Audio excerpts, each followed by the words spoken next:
kanila, isa sa mga dahilan kung bakit patuloy na tinatangkilik ng mga manonood ang Pinoy Big Brother ay dahil sa mahusay na pagpili ng mga housemates, ayon kay Laurenti Jogi, ang head ng ABS-CBN Production. Sa kanyang panayam sa programang Beyond the Exchange, ni Rico Hizon, inamin ni Jogi na napakahalaga ng key casting para maging matagumpay ang bawat season ng E! Critical talaga yung casting sa Me, ani Jogi. Kung meron kang interesting na set ng mga tao, tuloy-tuloy lang ang interest ng audience. Gayunpaman, inamin din niyang walang kasiguraduhan na perpekto lagi ang mga napipiling housemates. Umaasa raw sila sa instinct at karanasan ng mahigit 2 dekadang paggawa ng programa. Isang halimbawa na kanyang ibinahagi ay ang naging pag-usbong ng karakter ni Will Ashley sa E! Celebrity Collab Edition.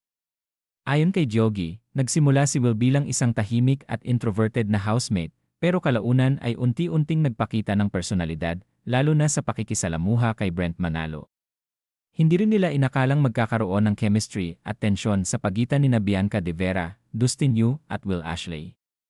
Bagamat alam ng mga producers na may pinagsamahan si Bianca at Will sa trabaho, hindi raw nila alam na may personal na something sa pagitan ng dalawa at lalong hindi nila inaasahang magkaka-interes si Dustin kay Bianca. Bukod sa mga ganitong kaganapan, binigyang diin ni Jogi na ang tunay na kinahuhumalingan ng mga Pinoy ay ang pagsilip sa tunay na buhay ng mga tao. Marits tayo. Gusto nating nalalaman yung buhay-buhay ng mga tao, pabirong komento niya. Idinagdag niya na ang tunay na lakas ng Big Brother ay ang pagpapakita ng authentic self ng bawat housemate, isang bagay na bihira sa telebisyon.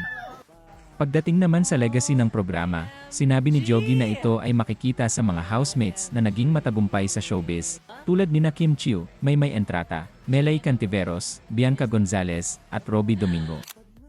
Mula 2005 hanggang sa kasalukuyan, hindi maikakailang malaki ang naging ambag ng E! Sa industriya ng entertainment sa Pilipinas.